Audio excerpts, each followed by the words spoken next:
Have a look at this. Keir Starmer, so unpopular now that everywhere he goes, basically, somebody chants at him. Have a look. Keir Starmer's a Starmer! Keir Starmer's a That's some deer driving around in London. I mean, literally everywhere he goes. I mean, they can't even show the audience at the darts now because they're shouting it every time somebody's actually up playing. They're playing darts and they're shouting about the Prime Minister. It's extraordinary. Benedict, very good morning to you. Good morning, Mike. How are you doing? I'm very well indeed. Possibly the most unpopular Prime Minister of all time. His latest manoeuvre is to say that the police in the West Midlands have made a mistake by banning fans from Maccabi Tel Aviv to come. I mean, surely to Christ, he could do something about that, couldn't he? Well, I suppose we're going to find out what the true limits of power of a Prime Minister are as to whether or not he can actually intervene to allow football fans to go to a match. Yeah. I mean, it is...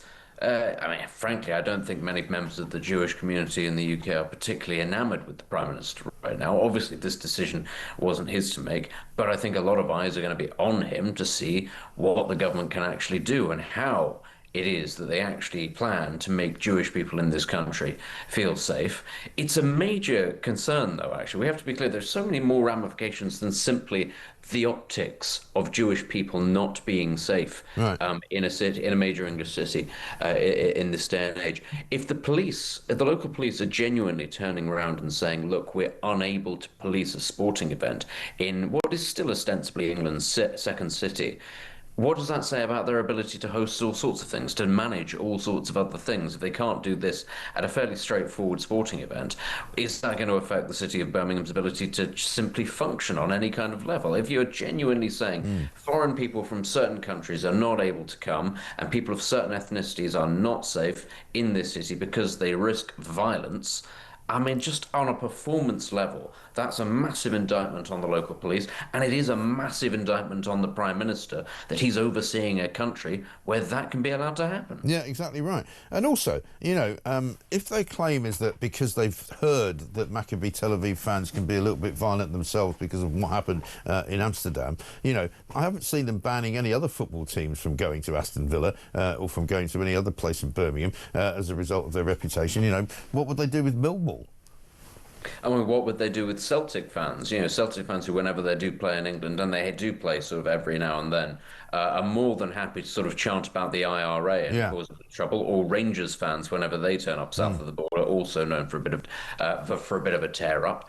Neither of them get banned, you know, because we just have to put up with it. We just have to deal with it. Yes. I mean, you know, for heaven's sake, Celtic, I think, played actually in Birmingham last year, was it? And they were chanting about the IRA. Yeah. Well, Birmingham was bombed by the IRA. You know, why on earth is that acceptable? I know. It's Maccabi Tel Aviv, that's not. Exactly right. But also, isn't it ridiculously sort of mealy-mouthed? And I mean, I had John Rentoul on earlier saying, well, of course, the Keir Starmer can't get involved in policing issues, policing matters. That's for, you know, for them, their operational conduct has to be, you know, completely separate from government. Well, it doesn't actually, because the Home Secretary can intervene if she wants to. Shabana Mahmood, she hasn't said anything about it. I mean, he said he thinks it will be resolved later today. I mean, surely somebody with some brains will reverse it and say this is ridiculous.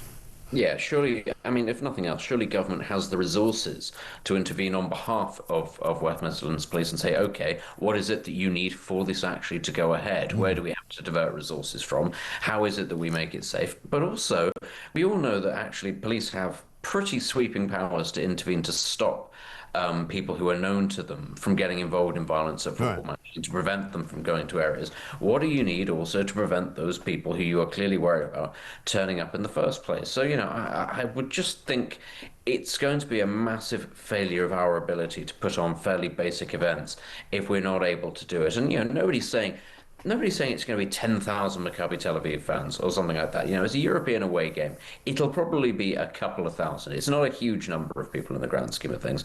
If we're not able to manage that sort of basic A to B transfer of people to the stadium and back again, and let's be clear, it's not Aston Villa fans that we're being told are the ones that are going to kick off. It's not necessarily going to be in the stadium that there's going to be problems.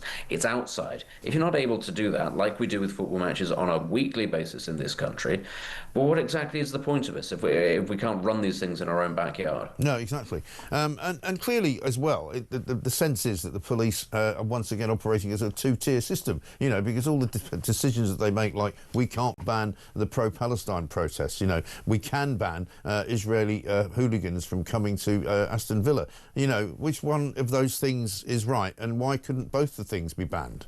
Well, exactly. I mean, the pro-Palestine marches in London have hundreds of thousands of people marching through the centre of London every week, and we're told that that's absolutely fine. But as I say, it'll be maybe 1 to 2% of that number will be arriving in Birmingham. I mean, how it is that you can sort of turn around and say to those people, well, for your safety, you're not allowed to go and do this thing.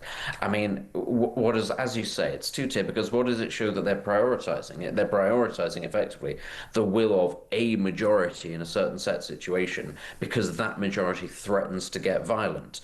And I'm sorry, but in a civilized first world society, you draw the line at that. You say, look, I don't care how many of you there are threatening to be violent. That's not what we do here. We don't behave like that in a country like that. If you want to, no problem. Apparently we're very pro-open borders and everybody's allowed to rock up or leave. Very happy for you to go elsewhere and do that sort of thing. There's a raft of countries that are more than happy to let you do that. But here, that is a red line, A. And when it comes to Jewish people in particular, whether or not they have Israeli passports, we don't tolerate that sort of intimidatory tactics being used against Jewish people. No, exactly right. Benedict, good to see you. Thank you very much indeed. Benedict Spence, political commentator there with his take on it. Coming up, we'll get Dan Hodges' take on it as well. He's been very vocal overnight on this particular story. Morning, Mike, says Andrew. My parents are both in their 70s and say they cannot even remember a time when the country was so angry. We are constantly being lied to, and in November, when Reeves will break her manifesto pledge and probably impose a tax, surely this government is toast.